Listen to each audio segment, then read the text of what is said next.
ওম শান্তি 30/4/2025 প্রাতঃমূল্যে ওম শান্তি বাপদাদা মধুবন। বাবা বলেছে মিঠে বাচ্চে, বাবা তোমাদের পুরুষোত্তম বানানোর জন্য পড়াচ্ছে। কি বানানোর জন্য? পুরুষোত্তম বানানোর জন্য। তোমরা এখন কনিষ্ঠ থেকে উত্তম পুরুষ হচ্ছ। আমরা কি হচ্ছি? কনিষ্ঠ থেকে উত্তম পুরুষ। সব থেকে উত্তম হলো দেবতারা। সব থেকে উত্তম কারা? দেবতারা। তো উত্তম পুরুষ তারা। তা আমরা সেই দেবতা হওয়ারই পুরুষার্থ করছি। প্রশ্ন, এখানে তোমরা বাচ্চারা কোন মেহনত করো যেটা সত্য যুগে করবে না? তাহলে আমরা এখন সঙ্গম যুগে কোন মেহনত করছি যেটা সত্য যুগে করব না? উত্তর, এখানে দেহ সহিত দেহের সব সম্বন্ধকে ভুলে আত্ম অভিমানী হয়ে শরীর ছাড়তে তোমরা অনেক মেহনত করছো। আমাদের মেহনতটাই তো এটা, যে দেহ সহিত দেহের সব সম্বন্ধ ভুলে নিজেকে আত্মা ভাবতে হবে, আত্মা ভেবে এই শরীরটা ছাড়তে হবে। তো এটাই মেহনত। সত্য যুগে বিনা মেহনতে বসে বসে আমরা শরীর ছেড়ে দেব।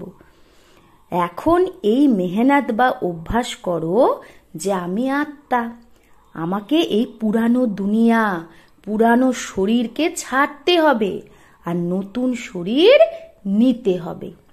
এখন আমাদের এই মেহনত করতে হবে, অভ্যাস। সত্য যুগে এই অভ্যাসের দরকারই হবে না। গীত, দূর দেশ কে রহনে ওয়ালা আয়া দেশ পড়ায়। ওম শান্তি। মিষ্টি মিষ্টি রুহানি বাচ্চারা জানে যে আবার মানে কল্পে কল্পে পরে বাবা আবার আসে, মানে প্রত্যেক কল্পে কল্পে বাবা আসে, 5000 বছর পর পর। একে বলা হয় আবার দূর দেশের সেই রেহেবাসী, যে দূর দেশে থাকে পরম ধামে, সে এসেছে পরায়ে দেশে। পরায়ে দেশ মানে পরের দেশ, মানে রাবণ রাজ্যে এসেছে। এটা শুধু সেই একজনের জন্যই গায়ন, মানে শিব বাবার জন্যই। তাকেই তো সবাই ইয়াদ করে। সে হলো বিচিত্র, মানে তার কোনো চিত্র নেই, মানে শরীর নেই, তার কোনো চিত্র নেই। ব্রহ্মা বিষ্ণু শঙ্করকে দেবতা বলা হয়, শিব ভগবানুবাজ বলা হয়। সে থাকে পরম ধামে, তার সুখ ধামে তাকে কেউ ডাকে না। দেখো, সুখ ধামে কিন্তু বাবাকে কেউ ডাকে না, দুঃখ ধামেই ডাকে। সে আসেও সঙ্গম যুগে। এটা তো বাচ্চারা জানে যে সত্য যুগে সারা বিশ্বে তোমরা পুরুষোত্তম থাকো। সারা বিশ্বের ওপর আমরা পুরুষোত্তম আত্মারাই থাকি। মধ্যম কনিষ্ঠ সত্য যুগে থাকে না। উত্তম থেকে উত্তম পুরুষ এই শ্রী লক্ষ্মীনারায়ণ না, এদেরকে এইরকম বানায় কে? শ্রী শ্রী শিব বাবা। শ্রী শ্রী মানে শ্রেষ্ঠ থেকে শ্রেষ্ঠ। শ্রী শ্রী সেই শিব বাবাকেই বলে। আর লক্ষ্মীনারায়ণ এদেরকে কি বলে? শ্রী, মানে একটা শ্রী, তাই না, মানে শ্রেষ্ঠ। আর শিব বাবা হলো শ্রেষ্ঠ থেকে শ্রেষ্ঠ, তাই শ্রী শ্রী। আজকাল তো সন্ন্যাসীরাও নিজেদেরকে শ্রী শ্রী বলে দেয়। তো বাবাই এসে এই সৃষ্টিকে পুরুষোত্তম বানায়। সত্যযুগে সারা সৃষ্টিতে উত্তম থেকে উত্তম পুরুষরাই থাকে, মানে আত্মারা। উত্তম থেকে উত্তম আর কনিষ্ঠ থেকে কনিষ্ঠের যে পার্থক্য, সেটা এখন তোমরা বোঝো। কনিষ্ঠ মানুষ নিজেকে নিচু দেখায়। এখন তোমরা বোঝো আমরা কি ছিলাম, এখন আবার আমরা স্বর্গবাসী পুরুষোত্তম হচ্ছি। এটা হলোই সঙ্গম যুগ। তোমাদের খাতিরই যে এই পুরানো দুনিয়া নতুন হবে। তোমরা এখন এটাই তো জানো যে পুরানো দুনিয়াটা নতুন হবেই। পুরানো থেকে নতুন হবে, আবার নতুন থেকে পুরানো অবশ্যই হয়। নতুনকে সত্যযুগ, পুরানোকে কলিযুগ বলা হয়। বাবা হলোই সত্যিকারের সোনা, সচ কেহনেওয়ালা, সত্য কথা বলে। তাকে ট্রুথ বলে, সব কিছু সত্য বলে। এই যে বলে না ঈশ্বর সর্বব্যাপী, মানুষ এটা মিথ্যা। এখন বাবা বলে মিথ্যা শুনো না, hear no evil, see no evil. রাজবিদ্যার কথা আলাদা, সেটা তো হলো অল্পকালের সুখ। ওগুলো পরের জন্ম, মানে এক জন্ম থেকে পরের জন্ম নেয়, আবার তো নতুন করেই পড়তে হয়। পড়াশোনা করছে, এবার যদি সেই শরীরটা ছাড়ে, যখন আর একটা শরীর নেবে আবার তো নতুন করে পড়াশোনা করতে হবে। সে তো জন্ম থেকে রাজা হয়ে যাবে না। সেটা হলো অল্পকালের সুখ। আর এখানে তো হলো 21 জন্ম, 21 পিঢ়ির জন্য। পিঢ়ি বুড়া পেকো কাহা যাতা হে। পিঢ়ি কাকে বলে? বুড়া পেকো। মানে এটা 21 পিঢ়ি বলে না, বংশ পিঢ়ি মানে। সেখানে কখনো অকাল মৃত্যু হয় না সত্য যুগে। আর এখানে তো দেখো কিরকম অকাল মৃত্যু হতে থাকে, জ্ঞানেও মরে যায়। মানে জ্ঞানে চলতে চলতেও মরে যায়, তো এটাও তো অকাল মৃত্যু। তোমরা এখন কালের ওপর জিত পাচ্ছ। জানো সত্যযুগ হলো অমর লোক, এটা হলো মৃত্যু লোক। সত্যযুগে যখন বয়স হয় তো সাক্ষাৎকার হয় যে আমি এই শরীর ছেড়ে গিয়ে বাচ্চা হব আর একটা। তো বয়স হয়ে গেছে, তো এই শরীরটা এখন ছেড়ে দেব।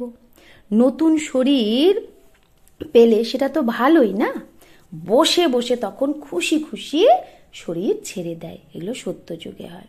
আর এখানে তো ওই অবস্থায় থেকে শরীর ছাড়তে মেহনত। এখানে এই যে আমি আত্মা এই শরীর ছাড়ছি, এইরকম অভ্যাস, এইভাবে শরীর ছাড়া অভ্যাস করতেই তো আমাদের মেহনত লাগছে। এখানকার মেহনতই সত্য যুগে কমন হয়ে যায়। এখানে আমরা প্র্যাকটিস করছি, আর সত্য যুগে সেটা কমন হয়ে যায়, কমন ব্যাপার, সাধারণ।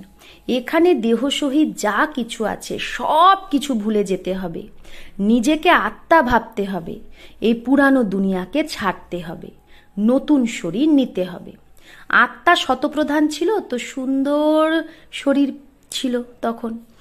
আর কামচিতায় বসে কালো তমপ্রধান হয়ে গেছে, তো শরীরও কালো হয়ে গেছে, সুন্দর থেকে শ্যাম হয়ে গেছে। কৃষ্ণের নাম তো কৃষ্ণই, তাহলে তাকে শ্যাম সুন্দর কেন বলে? চিত্রেও কৃষ্ণের চিত্র কালো বানিয়ে দেয়, কিন্তু মানুষ অর্থ বোঝে না কেন কালো দেখায়, কারণ সে আত্মাটাও তো এখন কালো হয়ে গেছে, তাই শরীরও কালো। এখন তোমরা বোঝো, শতপ্রধান ছিল আত্মা, তখন তার শরীরটাও সুন্দর ছিল। এখন তমপ্রধান হয়ে গেছে আত্মা, তাই শ্যাম হয়ে গেছে শরীরও। শতপ্রধানকে পুরুষোত্তম বলে, তমপ্রধানকে কনিষ্ঠ বলে। বাবা তো এভার পিওর, বাবা কখনো তমপ্রধান হয় না, বাবা এভার পিওর, সদাই পবিত্র। সে আসেই আমাদের হাসিন বানাতে, মানে সুন্দর বানাতে। মুসাফির না, কল্পে কল্পে আসে, না হলে পুরানো দুনিয়াকে নতুন কে বানাবে? এখানে তো এটা পতীত, ছিছি দুনিয়া। এই কথাগুলোকে দুনিয়ায় কেউ জানে না। এখন তোমরা জানো বাবা আমাদের পুরুষোত্তম বানানোর জন্য পড়াচ্ছে, আবার দেবতা হওয়ার জন্যই আমরা সেই ব্রাহ্মণ হয়েছি। তো আমরা এখন কেন ব্রাহ্মণ হয়েছি? দেবতা হওয়ার জন্য। তোমরা হলে সঙ্গম যুগী ব্রাহ্মণ। দুনিয়া এটা জানে না যে এখন সঙ্গম যুগ চলছে। শাস্ত্রে তো লাখ লাখ বছর কল্পের আয়ু লিখে দিয়েছে, তো ভাবে কলিযুগ তো এখন বাচ্চা। এখন তোমরা বুঝতে পারো যে আমরা এখানে এসেছি উত্তম থেকে উত্তম, কলিযুগী পতীত থেকে সত্যযুগী পাবন মানুষ থেকে দেবতা হতে। গ্রন্থেও মহিমা আছে, মুত পলিতি কাপড় ধোয়, কিন্তু গ্রন্থ যারা পড়ছে তারা অর্থ তো বোঝে না এগুলোর। এই সময় তো বাবা সারা দুনিয়ার মানুষ মাত্রকে সাফ করে, পরিষ্কার করে, মানে সব আত্মাকে পরিষ্কার করে, তাই বলছে মুত পলিতি কাপড় ধোয়ে। তোমরা সেই বাবার সামনে বসে আছো, বাবাই বাচ্চাদের বোঝায়। এই রচয়িতা রচনার নলেজ আর কেউ জানে না। বাবাই জ্ঞানের সাগর, সে সত্য চৈতন্য অমর, পুনর্জন্ম রহিত, শান্তির সাগর, সুখের সাগর, পবিত্রতার সাগর। তাকে ডাকেই যে এসে বর্ষা দাও। তোমাদের এখন বাবা 21 জন্মের জন্য বর্ষা দিচ্ছে, মানে সম্পত্তি।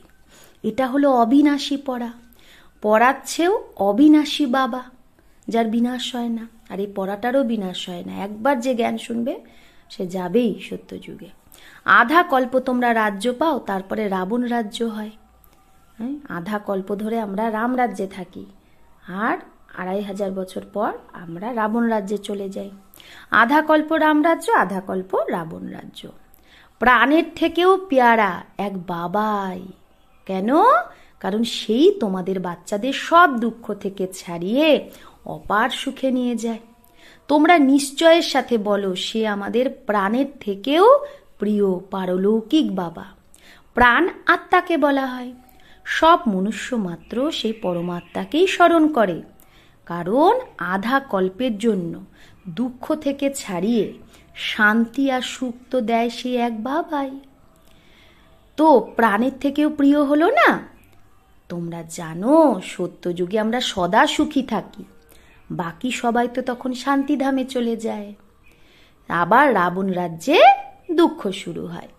দুঃখ আর সুখের খেলা এটা। মানুষ ভাবে এখানেই তো এখনই এখনই সুখ, এখনই এখনই দুঃখ, কিন্তু না। তোমরা জানো স্বর্গ আলাদা, নরক আলাদা। স্বর্গের স্থাপনা বাবা রামই করে। এখানে রাম মানে ত্রেতা যুগের রাম না, পরমাত্মা রাম। রাম মানে একটা আত্মা রাম হয়, একটা পরমাত্মা রাম হয়, মানে যে শিব বাবা, আর একটা ত্রেতা যুগের রাম। তো স্বর্গের স্থাপনা কে করে? পরমাত্মা রাম করে, শিব বাবা। আর নরকের স্থাপনা রাবণ করে। তাই রাবণকে বছরে বছরে জ্বালায়। কেন বছর বছর কেন জ্বালায়? কারণ রাবণ নরক স্থাপন করেছে। কিন্তু কেন জ্বালায়? রাবণ জিনিস কি? রাবণ কি জিনিস কিচ্ছু জানে না। তো রাবণকে, রাবণ বলে তো কোনো ব্যক্তি নেই, আমাদের মধ্যে যে বিকারগুলো সেটাই রাবণ। কত খরচা করে মানুষ রাবণ পুরাতে, কত কাহিনী বসে শোনায়।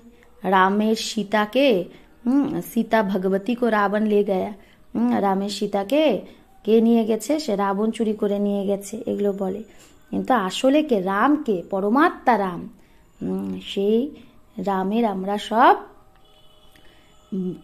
সজনী, আমরা সব আত্মারূপী সীতা। সেই সীতাদের এখন ধরে নিয়েছে কে? রাবণ। দুঃখী করে দিয়েছে, শোক বাটিকায় নিয়ে চলে এসেছে। মানুষও এই সমস্ত গল্প যেগুলো শুনেছে সেগুলোই ভাবে এগুলোই হয়তো হয়েছে, কিন্তু এগুলো তো বাস্তবে হয়নি।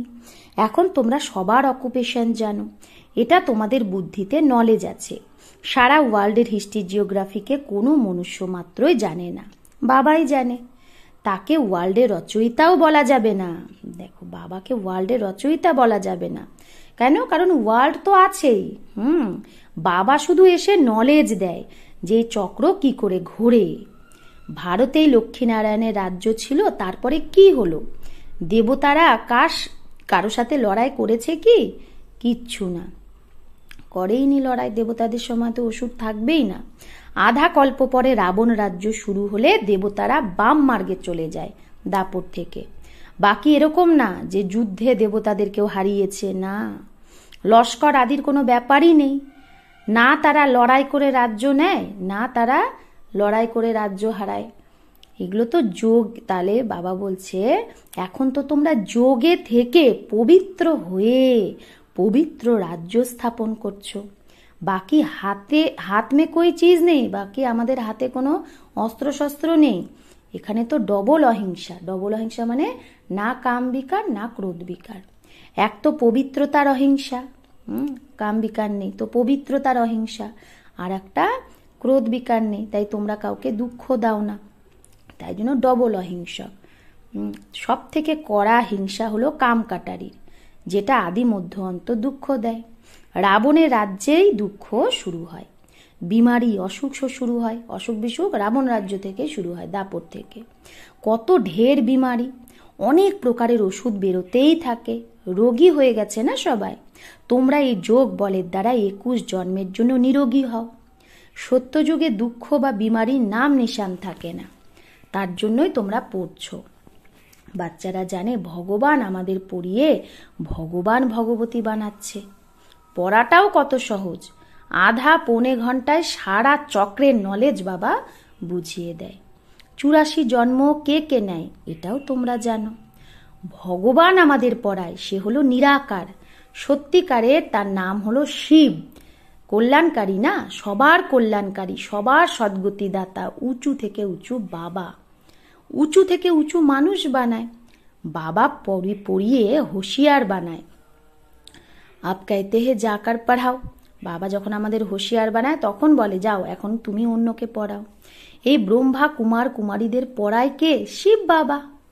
ব্রহ্মার দ্বারাই তো তোমাদের অ্যাডাপ্ট করেছে। প্রজাপিতা ব্রহ্মা কোথা থেকে এসেছে? এই কথাটা সবাই কনফিউজড হয়ে যায়। একে অ্যাডাপ্ট করেছে ব্রহ্মাকে, বলে অনেক জন্মের অন্তে, এখন অনেক জন্ম কে নিয়েছে? এই লক্ষ্মী নারায়ণই পুরো 84 জন্ম নিয়েছে। তাই কৃষ্ণের জন্য বলা হয় শ্যাম সুন্দর। হ্যাঁ, যে আমরাই সুন্দর ছিলাম, আবার তারপরে ত্রেতা যুগে 2 কলা কম হয়ে গেছে, তারপরে আরো ধীরে ধীরে কলা কম হতে হতে এখন 9 কলা হয়ে গেছে। এখন তম প্রধান থেকে আবার শতপ্রধান কে বানাবে? কিভাবে হব? বাবা বলে আমাকে ইয়াদ করো তো তুমি পাবন হয়ে যাবে। এটাও তোমরা জানো যে এটা হলো রুদ্র জ্ঞান যজ্ঞ। এখন যজ্ঞে কি চাই? ব্রাহ্মণ। তোমরাই হলে সত্যিকারের ব্রাহ্মণ, যারা সত্যিকারের গীতা শোনাচ্ছ। তাই তোমরা লেখো সত্যিকারের গীতা পাঠশালা। ওই গীতায় তো নামই বদলে দিয়েছে। হ্যাঁ, যারা যেরকম কল্প আগে বর্ষা নিয়েছিল, যে যেরকম বর্ষা নিয়েছিল সেটাই এসে নেবে। নিজেকে জিজ্ঞেস করো, আমি পুরো বর্ষা নিতে পারবো বাবার থেকে? মানুষ শরীর ছাড়ে তো খালি হাতে যায়, তো সেই বিনাশী কামাই তো আর সাথে করে নিয়ে যেতে পারে না। তোমরা শরীর ছাড়লে হাত ভর্তি করে নিয়ে যাবে, কারণ 21 জন্মের জন্য তোমরা এখন নিজের কামাই জমা করছো। মানুষের তো সারা কামাই মাটিতে মিশে যাবে। তার থেকে তো ভালো কেননা ট্রান্সফার করব বাবার যজ্ঞে, বাবাকে দেব, তাহলে তার ফল 21 জন্ম পাবো। যে অনেক দান করে সে তো পরের জন্মে বড়লোক হয়, ট্রান্সফার করে না। তো এখন তোমরা 21 জন্মের জন্য নতুন দুনিয়ায় ট্রান্সফার করো। এখন যা সেবা করব বাবার ঘরে, সেগুলো নতুন দুনিয়ায় পাবো। তোমরা রিটার্নে 21 জন্মের জন্য পাও। তারা তো 1 জন্মের জন্য অল্পকালের জন্য ট্রান্সফার করে, তোমরা তো ট্রান্সফার করো 21 জন্মের জন্য। আর বাবা তো হলোই দাতা, বাবা তো আমাদের দেয়, বাবা কিছু নেয়? এগুলো ড্রামায় সেট আছে, যে যত করবে সে তত পাবে। তো মানুষ তো ইনডাইরেক্ট দান পুণ্য করে, তো অল্পকালের জন্য রিটার্ন পায়। আর এখানে তো ডাইরেক্ট বাবা এসেছে না, বাবার যোগে এখন যা আমরা করছি ডাইরেক্ট। এখন সব কিছু নতুন দুনিয়ায় ট্রান্সফার করতে হবে, সব কিছু মানে তন মন ধন সব বাবার সেবায় লাগাতে হবে। তো এই ব্রহ্মাকে দেখো কত বাহাদুরি করেছিল। তোমরা বলো সব কিছু ঈশ্বরই দিয়েছে, তো ব্রহ্মা বাবা দেখো 1 সেকেন্ডে সব কিছু বাবার যোগে সমর্পণ করেছিল। তো তোমরা তো বলো সব কিছু ঈশ্বর দিয়েছে, তাই বাবা বলছে আমি যখন সব কিছু দিয়েছি এখন আমাকে সব কিছু দাও, আমি তোমাকে বিশ্বের বাদশাহী দেব। ব্রহ্মা বাবা তো ফট করে দিয়ে দিয়েছিল, একটুও ভাবেনি। ফুল পাওয়ার তার জন্য শিব বাবাও তাকে দিয়ে দিয়েছে। তো ব্রহ্মা বাবা কি বলছে, আমি বিশ্বের বাদশাহী পাবো। সে নেশা চড়ে গেছিল তার। বাচ্চা আদি কারো কিচ্ছু খেয়াল করেনি যে তাদের কি করে চলবে। দেনেওয়ালা ঈশ্বর, ঈশ্বর দেনেওয়ালা, তাহলে আমার কারো দায়িত্ব আছে, রেসপন্সিবল তো বাবা। ব্রহ্মা বাবা কিভাবে দিয়েছে যে বাবা দেনেওয়ালা, তাহলে আমি কেন আমার বাচ্চার জন্য চিন্তা করব। 21 জন্মের জন্য ট্রান্সফার কি করে করতে হবে, 21 জন্মের জন্য কি করে আমরা ট্রান্সফার করতে পারি, সেই ব্রহ্মা বাবাকে দেখে শেখো। ফলো ফাদার, প্রজাপিতা ব্রহ্মা করেছে না, ঈশ্বর তো দাতা। তো সে শিব বাবাই ব্রহ্মার দ্বারা করিয়েছে। তোমরাও জানো আমরা এসেছি বাবার থেকে বাদশাহী নিতে। দিন প্রতিদিন টাইম অল্প হতে থাকে। হ্যাঁ, বিপর্যয় এইরকম আসবে যে আর জিজ্ঞেস করো না। ব্যাপারীও কা শ্বাস তো মুট্টি মে রহতা হে। তো ব্যাপারী বিজনেসম্যানদের শ্বাস তো একদম হাতের মুঠোয় থাকে, যে কোনো জমঘট না আসে। সিপাহী কা মুঁহ দেখ মনুষ্য বেহোশ হো যাতে হে। তো সিপাহীদের দেখলে মানুষ বেহোশ হয়ে যায়। আগে গিয়ে অনেক তাং করবে, বিরক্ত করবে, সোনা আদি কিচ্ছু রাখতে দেবে না। বাকি তোমাদের কাছে কি থাকবে? পয়সাই থাকবে না যাতে কিছু কিনতে পারবে। নোট আদিও আর চলবে না, রাজ্যই বদলে যায়। লাস্টে খুব দুঃখী হয়ে মরে সব। অনেক দুঃখের পরে আবার সুখ হবে। এটা হলো খুনে নাহে খেল। ন্যাচারাল ক্যালামিটিসও হবে, প্রাকৃতিক বিপর্যয়, তাহলে পয়সা কাজে আসবে না, সোনা গয়না রাখা যাবে না, ন্যাচারাল ক্যালামিটিস হবে, চারিদিকে মিলিটারি শাসন হয়ে যাবে। তো বাবা বলছে তাহলে এগুলো যখন হবে তার আগে বাবার থেকে পুরো বর্ষা নিয়ে নেওয়া উচিত। ভলে ঘুরো ফেরো, শুধু বাবাকে ইয়াদ করতে থাকো তো পাবন হয়ে যাবে। বাকি আফাতে অনেক আসবে, অনেক আপদ বিপদ আসবে, অনেক হাই হাই করতে থাকবে সব। তোমাদের বাচ্চাদের তো এখন এইরকম প্র্যাকটিস করতে হবে যাতে অন্তে এক শিব বাবারই ইয়াদ আসে। এত কিছু হওয়া সত্ত্বেও যেন শিব বাবারই ইয়াদ থাকে, তার ইয়াদেই থেকে শরীর ছাড়বে। আর কোনো মিত্র সম্বন্ধী আদি যেন ইয়াদ না, সেই প্র্যাকটিস করো। বাবাকেই ইয়াদ করতে হবে আর নারায়ণ হতে হবে, এই প্র্যাকটিস খুব করতে হবে, না হলে লাস্টে খুব পস্তাতে হবে। আর কারো ইয়াদ যদি আসে তাহলে ফেল হয়ে যাবে, না পাস। যে পাস হয় সেই বিজয়মালার দানা হয়। নিজেকে জিজ্ঞেস করো, বাবাকে আমি সারাদিনে কত ইয়াদ করি? কুছ ভি হাত মে হোগা, যদি তোমার হাতে কিছু রাখো তাহলে অন্তকালে সেটাই ইয়াদ আসবে। তাই বাবাকে সবকিছু সমর্পণ করো। নিজের কাছে রাখছো, নিজের ভাবছো মানেই সেটাই লাস্টে ইয়াদ আসবে, বাবা ইয়াদ আসবে না। তো হাতেই যদি কিছু না থাকে, মেরা কুছ নেই, আমার কিচ্ছু নেই, তাহলে বাবাই ইয়াদ আসবে। হ্যাঁ, কিছুই যদি না থাকে তাহলে কিছুই ইয়াদ আসবে না বাবা ছাড়া। বাবা বলে আমার কাছে তো কিচ্ছু নেই, ये हमारी चीज नहीं, ये उस नॉलेज के बदले ये लो तो 21 जन्म के लिए वर्षा मिल जाएगा। ব্রহ্মা বাবা বলে আমার কাছে কিচ্ছু নেই, এগুলো কিচ্ছু আমার জিনিস না। বাবা বলে ওই নলেজের বদলে ইয়ে লো। বাবা বলছে দুনিয়ার নলেজ তো অনেক নিয়েছো, এখন বাবার নলেজ নাও, তাহলে 21 জন্মের জন্য বর্ষা পেয়ে যাবে, না হলে স্বর্গের বাদশাহী হারিয়ে দেবে। তোমরা এখানে আসোই বাবার থেকে বর্ষা নিতে, পাবন তো অবশ্যই হতে হবে, না হলে সাজা খেয়ে হিসাব কিতাব চুক্তু করে যাবে, পথ কিচ্ছু পাবে না।